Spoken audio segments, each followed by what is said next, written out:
नमस्कार। जय भीम साथियों, दैनिक दस्तक पर आपका स्वागत है। मैं हूं आपका होस्ट जीपी गौतम। कल संसद में 130वां संविधान संशोधन बिल पेश किया गया, जिसको देश के गृह मंत्री अमित शाह ने पेश किया। लेकिन जैसे ही ये बिल पेश किया जाता है, उसके तुरंत बाद संसद में भारी हंगामा हो जाता है और जो विपक्ष है वो बॉयकॉट एक प्रकार से इस बिल का कर देता है। आनन फानन में ये बिल साथियों संसद में तो आ जाता है और सरकार इसे ज्वाइंट कमेटी को भेज देती है ताकि वो इसको दोबारा से पढ़ सके और अपनी जो रिपोर्ट है अगले संसदीय सत्र में वो पेश करेगा। इस बीच बहन जी ने इस बिल को लोकतंत्र के लिए बड़ा खतरा बताया है और उन्होंने इस बिल पर केंद्र सरकार से अपील करी है, मांग करी है कि हमारी पार्टी इससे पूर्णतः सहमत है और आपको इस पर पुनर्विचार करना होगा। क्या वाकई में इस संविधान संशोधन से हमारा जो संविधान है वो वाकई खतरे में है, और इस बिल में क्या कुछ गृह मंत्री ने बताया है और बहन जी ने अपनी जो असहमति है वो कैसे दर्ज कराई है, इसकी डिटेल से इस स्टोरी में चर्चा करेंगे। दिल्ली की आज की सरकार से पहले साथी जो सरकार थी, वहां से स्टोरी की शुरुआत करना चाहूंगा क्योंकि वो ताजा मामला है। आपने देखा कि चुनाव होने से पहले जो अरविंद केजरीवाल थे वो अपने आरोपों के कारण जेल में चले जाते हैं और उस जेल से ही वो अपनी जो मुख्यमंत्री है उसका पद नहीं छोड़ते हैं और सरकार चलाते रहते हैं। ये साथियों एक ऐसा वाक्य था जो शायद ही देश में इससे पहले भी आ चुका है, लेकिन बहुजन नेता आपने इस तरह के काम करते हुए नहीं देखे होंगे। अभी झारखंड का एक मामला आया था जहां पर हेमंत सोरेन को जेल में जाना पड़ा था, लेकिन वो पहले इस्तीफा देकर गए थे और दूसरे व्यक्ति को उन्होंने मुख्यमंत्री बनाया था। क्या ये साथियों राजनीति की जो नैतिकता है वो चरम पर पहुंच गई है? राजनेता बिल्कुल भी नैतिकता की परवाह नहीं कर रहे हैं, उनको सिर्फ कुर्सी प्यारी लग रही है। ये कुछ बड़ी आशंकाएं इस समय मोदी सरकार ने इस बिल को पेश करते हुए उठाई है। जो गृह मंत्री हैं, इस बिल को जब पेश किया उन्होंने कहा कि प्रधानमंत्री मोदी देश के ऐसे पहले प्रधानमंत्री होने जा रहे हैं जो खुद को पकड़ने का कानून संसद में अपने कार्यकाल में बनवा रहे हैं। नहीं तो हमने देखा है कि किस तरह से इस देश के पहले जो प्रधानमंत्री हुए हैं उन्होंने संविधान में संशोधन स्पेशल इसलिए कर दिए कि प्रधानमंत्री के ऊपर कोई कानूनी कार्रवाई न की जाए।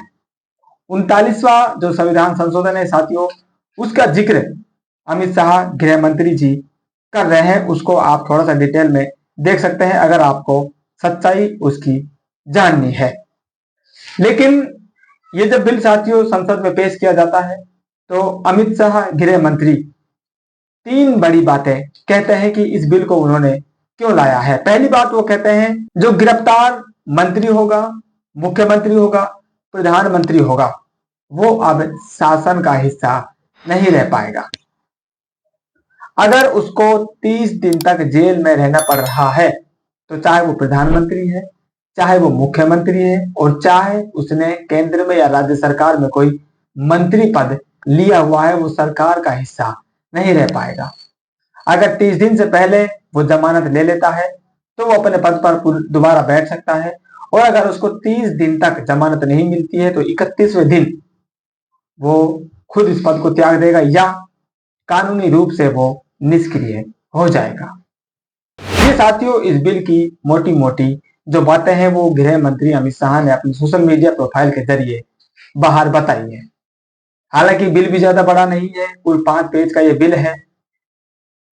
इस बिल का साथियों विरोध विपक्ष ने तो किया ही है। इसे तानाशाही की बढ़ोतरी के एवज में उसने बताया है, लोकतंत्र को खतरे में बताया है। वहीं बहन जी ने भी इस बिल पर साथियों जनता की जो आशंकाएं हैं कि इससे लोकतंत्र को खतरा होगा, जो केंद्र सरकार है वो तानाशाही की ओर बढ़ रही है और सत्ता में चाहे इस समय बीजेपी है और अगर सत्ता बदलती है कोई दूसरा दल सत्ता में आता है तो वो इसका जरूर दुरुपयोग कर सकता है। ये आशंकाएं बहन जी ने जताई है और अपनी बात कही है। बहन जी कहती हैं, केंद्र सरकार द्वारा कल संसद में भारी हंगामे के बीच लाया गया 130वां संविधान संशोधन बिल देश में पिछले कुछ वर्षों से चल रहे राजनीतिक हालात में यह स्पष्टतः लोकतंत्र को कमजोर करने वाला लगता है और इसका सत्ताधारी पार्टियां अपने अपने लाभ, स्वार्थ व द्वेष में ज्यादातर इसका दुरुपयोग ही करेंगी, ऐसी जनता को आशंका। अतः इस बिल से हमारी पार्टी कतई भी सहमत नहीं है। सरकार इसे देश के लोकतंत्र एवं संविधान के हित में जरूर पुनर्विचार करे तो यह उचित होगा। बहन जी ने साफ कहा है कि हमारी पार्टी इस बिल से बिल्कुल भी सहमत नहीं है। जनता के हित में और संविधान के हित में केंद्र सरकार को इस बिल पर पुनर्विचार करना होगा।